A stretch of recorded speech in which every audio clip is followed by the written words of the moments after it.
je bilo aludiran tukaj, da praktično manjka nacionalna zavest, nacionalni ponos. Moram reči, da se to začenja pravzaprav na vašem primeru, ko pravzaprav neko društvo ali gibanje, ki je izrazito domoljubno, ki izrazito zastopa slovenske interese, pravzaprav nima nobenega statusa, ki bi ga moralo v normalni državi imeti. To je popolnoma jasno.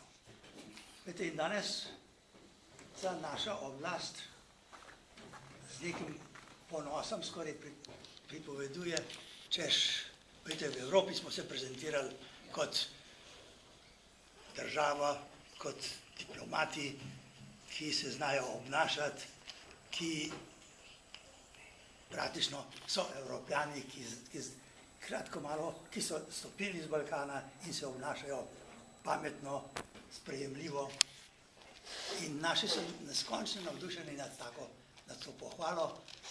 Meni prihaja na misel popolnoma usporedno s tistim, kar je bilo leta 2018. Takrat je naša slovenska oblast nastopila proti majstru, s približno enakimi argumenti, kot se ponavljajo tudi danes. Ne zaletavajte se z glavo skozi, bodite pametni, dajte se lepo obnašati, ne norite kaj s svojimi vojaškimi posegi na Koroško, na Štajersko in tako naprej, ker Evropa in svet razume vaše obnašanje in boste dobili na lep način to, kar želite dobiti zgrada. Popolna paralela danes, zopet pravijo, bodite pameti, ne zdaj z glavo rit skozi zid. Zopet obnašajte se pametno in boste praktično dobili to, kar želite. In to poslušamo že od leta, praktično od prvega dne naše države. In to nikogar ne zmodri. In nasprotno,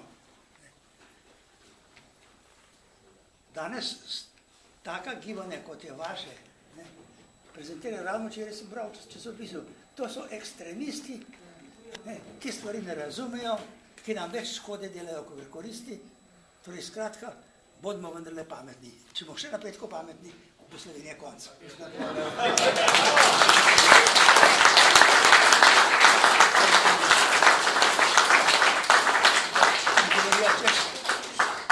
Se proti temu arbitražnemu sporazumu. Vse mi nismo a priori proti arbitražnemu sporazumu, ampak proti takemu, kot je ta, ki vnaprej nas praktično postavlja na golo desko, če povedati. Zopet se ponavljajo iste stvari in zdaj prav orkestrirajo, rekel tole, spet ponovno tole gonijo, zdaj že nekaj dni, celo papež je zdaj dal izjavo, da je to pa res nekaj dobrega, ta sporazum. Pa čisto gotovo, da je rekel, mi pohvalimo sporazumevanje, pa nihče pa v tem ne govori, kaj je v tem sporazumu, kako se mora stvari obravnavati in tako naprej.